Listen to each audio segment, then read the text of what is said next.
माझा एक आत्मविश्वास होता की माझा जी मुलगा करेल ते चांगला सक्सेस करील, त्याच्या हाताला यश येईल. आपण पण थोडी साथ द्यावी.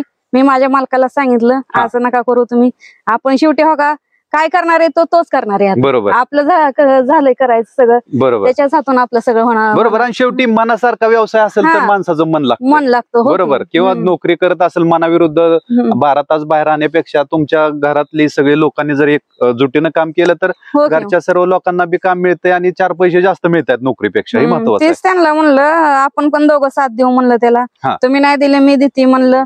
त्यांना 1 वर्षभर राग यायचा ही करायला, नको नको वाटायचं ना. बरोबर. परत शेवटी त्यांना पण कळायला लागलं ह्यात काय त्यात काय, सगळा अनुभव आला. बाहेर जाण्यापेक्षा आपलं बरं आहे, आपलं 2 तास सकाळ संध्याकाळी 2 तास केला तरी आपला मुलगा आपल्या दुसऱ्या शेतीच्या कामाला पण हाती पडतोय असं. बरोबर. आणि आपण सगळे कुटुंब एक घरात सगळे लोक राहतोय. नोकरी असेल तर बाहेर जावं लागायचं, बाहेर राहावं लागायचं. बरोबर, ह्या गोष्टी होत्या.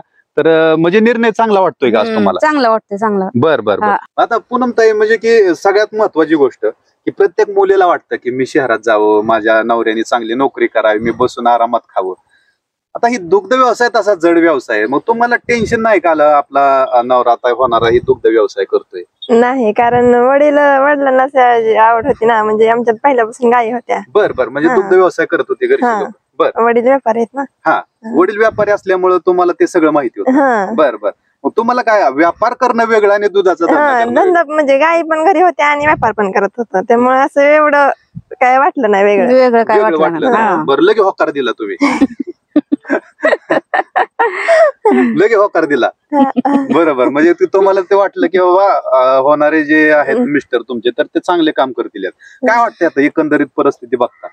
चांगलं आहे सगळं चांगलं आहे. मग समाधान आहे का तुम्ही? महत्वाचं. बरोबर. आता मुलाला पाठीशी घातलं होतं, म्हणजे की नवऱ्याचं ना ऐकता मुलाचं ऐकलं होतं.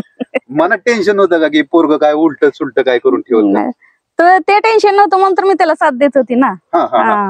ते असं काय करेल ते तर चांगलाच करेल असं माझ्या एक आत्मविश्वास होता ना माझ्या. बरं. ती कुठली गोष्ट केली तरी वायपट घालवत नाही, कुठलं काय नाही ते. त्याच्यामुळे मग मी त्याला साथ दिले ना.